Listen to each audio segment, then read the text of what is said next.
Bonjour à tous, bienvenue sur ma chaîne, je suis Ajara Poulioglu, je suis thérapeute parents et enfants. J'accompagne les enfants, les familles en cabinet et en visio depuis 12 ans déjà. Je suis moi-même maman de 2 enfants. Sur cette chaîne, vous allez avoir des vidéos conseils, des vidéos de guidance parentale et des vidéos de réflexologie bébé et plein d'autres petites astuces. L'objectif est toujours de pouvoir mettre en place une communication sereine et efficace, sachant que la communication, c'est ma spécialité. J'ai fait un sondage récemment sur Instagram dans lequel je vous demandais de me poser des questions et qui vont me permettre de les approfondir ici sur YouTube parce qu'Instagram, le modèle, il est trop court. Donc je préfère investir maintenant la plateforme YouTube. Je commence à peine pour pouvoir vous présenter des vidéos un peu plus recherchées, un peu plus travaillées et un peu plus longues. Donc on y va. J'ai mes questions sur mon téléphone. J'ai mon petit café. À tout à l'heure. Donc, je vais faire cette vidéo en 2 fois parce que 10 questions c'est long. Je vais commencer par répondre à 5 questions dans cette vidéo et 5 questions dans la prochaine vidéo qui arrivera dimanche prochain. Donc je vous publie ici sur YouTube une vidéo un peu longue une fois par semaine le dimanche. N'hésitez pas à vous abonner, à mettre un petit pouce pour soutenir mon travail. Donc la première question, comment gérer les crises de colère de mon enfant sans crier ni punir? Alors moi je dirais que il faut d'abord, avant de chercher à gérer une crise chez un enfant, il faut d'abord en connaître la cause profonde. Par exemple, est-ce que votre enfant, sa crise, elle est liée à un refus d'autorité? Est-ce qu'elle est liée à un refus de manger? Ça dépend, mais généralement, je conseille de laisser la crise passer, d'en parler après. Donc, une fois que l'orage est passé, parce que pendant que votre enfant est dans son tourbillon de colère, il ne va absolument pas vous écouter, vous entendre ou même recevoir quoi que ce soit venant de vous.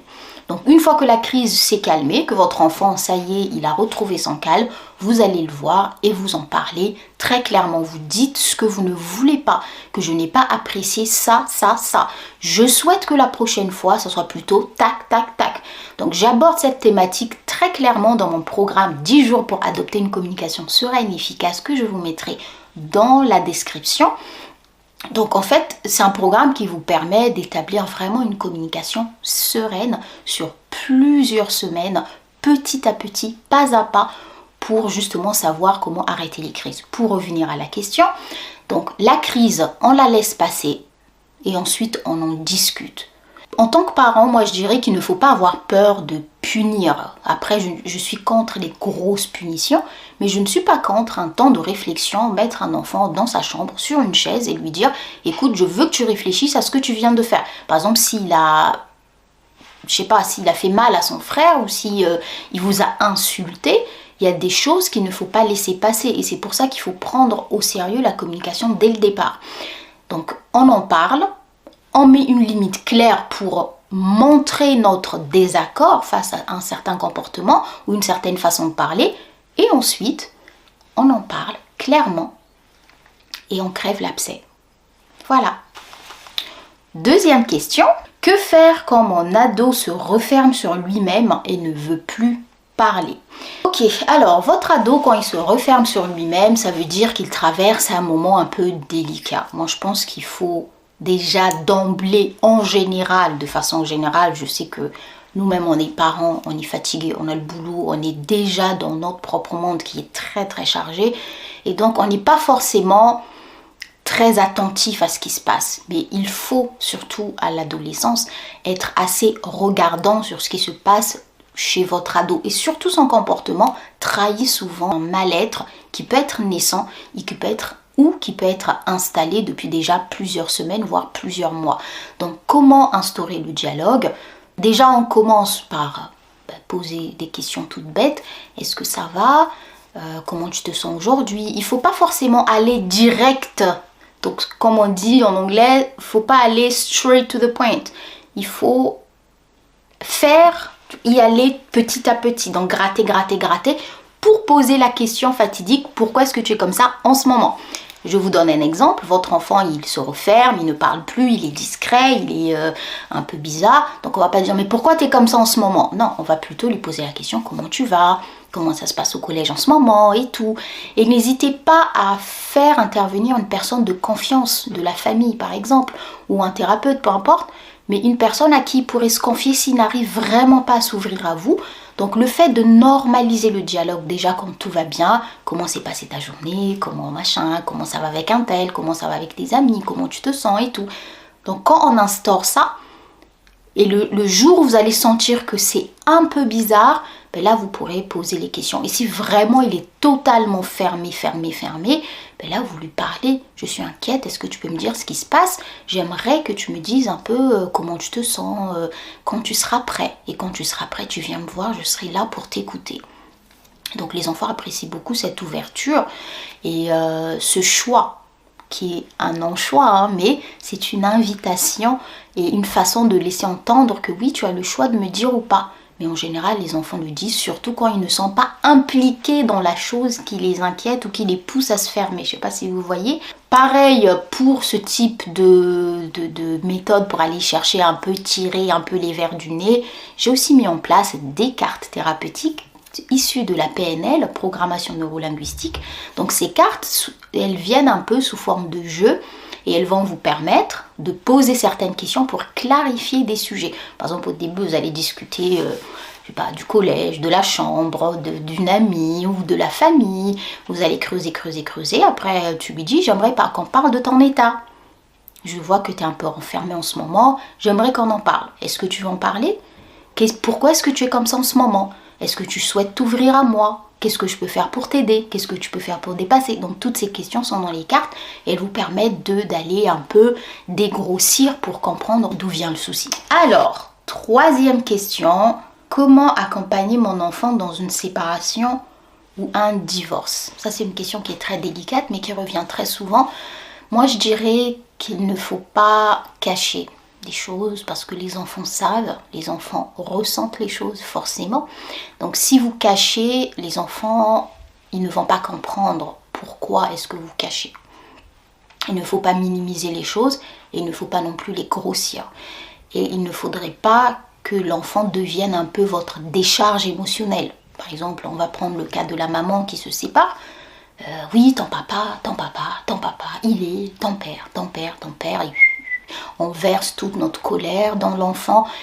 Ça, ce n'est pas idéal pour un enfant, même pour un ado, hein.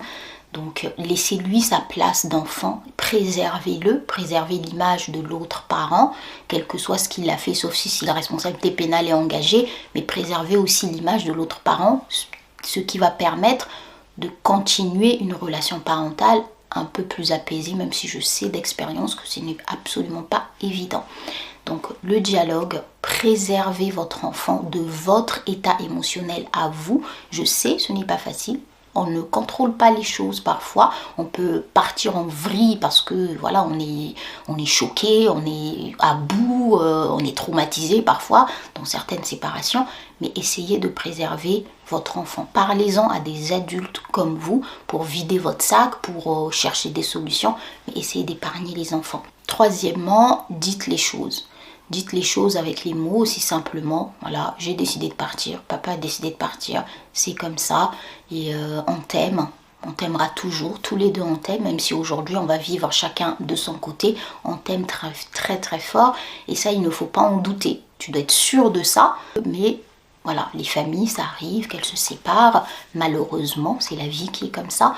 Donc expliquez les choses avec bienveillance, sans forcément faire culpabiliser l'enfant, parce que parfois avec les mots, certains mots peuvent nous échapper. Par exemple, si tu étais plus sage, on n'en serait pas là. Ou si tu travaillais mieux à l'école, on n'en serait pas là. Ou si tu n'avais pas tel trouble, on n'en serait pas là. Donc attention, que vos mots ne dépassent pas votre pensée et aillent toucher votre enfant là où il ne faudrait pas. Voilà, j'espère avoir répondu à cette question. La prochaine. Quatrième question. Pourquoi mon enfant me parle mal et comment réagir de manière constructive? Alors, votre enfant vous parle mal, je ne peux pas savoir pourquoi parce que je n'ai pas de contexte, mais ce que moi je peux vous dire, c'est qu'il ne faut pas accepter que votre enfant vous parle mal. Votre réaction devrait être, voilà, tu ne me parles pas comme ça, parce que c'est important aussi de mettre des limites dès le départ. Parce que si vous parle mal une fois, deux fois, 10 fois, vous ne dites rien et que après vous commencez à parler, ah ben oui, mais tu m'as mal parlé, mais au bout de la 10e fois, l'enfant a normalisé le fait de mal vous parler. Donc dès la première fois, s'il vous parle mal, vous coupez le mal à la racine, si je puis dire. Donc vous vous exprimez, vous dites non, non, non, non, non, je ne t'autorise pas, je ne veux pas que tu me parles comme ça parce que c'est inacceptable. Tu ne dois pas me parler comme ça. Pourquoi? Parce que vous aussi, vous ne lui parlez pas forcément comme ça. Parce que là, je ne vais pas forcément aller dans le sens du parent, mais parfois et très souvent, les enfants parlent à leurs parents comme les parents parlent à leurs enfants. Donc si vous parlez d'une certaine façon à votre enfant, il va se mettre à vous parler de la même façon. Sauf que venant d'un enfant, ça sonne un peu moins... Voilà. Je ne sais pas si vous voyez ce que je veux dire. Donc si vous vous dites, écoute, range ta chambre là, oh là là, mais j'en ai marre de toi.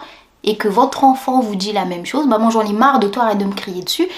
Ben là, ça coince, parce que ça vient d'un enfant. Mais où est-ce qu'il est parti chercher ça? Voilà. Donc conscientisez votre espace, conscientisez votre langage. Et ne laissez pas passer ça, tout simplement. Mettez la limite dès que vous sentez que vos limites à vous sont franchies. C'est aussi comme ça qu'ils apprennent à poser les leurs plus tard. Alors, donc, on est à notre 5e question, je vais y arriver. Mon enfant est jaloux de son petit frère et de sa petite sœur. Que faire? Ah là là, le sujet éternel. Au cabinet, je gère très souvent ce genre de sujet, la jalousie entre frères et sœurs, tu as fait ci pour un tel, tu l'as pas fait pour moi, et pourquoi, c'est un vrai cauchemar dans certaines familles. Moi, ce que je peux vous dire, c'est qu'il n'y a pas de fumée sans feu. Il n'y a pas de fumée sans feu parce que celui qui perçoit la jalousie a ses raisons. Vous voyez ce que je veux dire? Donc l'enfant qui perçoit qu'il est moins aimé, moins considéré, il a des raisons qui sont les siennes qui lui permettent de penser ça. Vous voyez?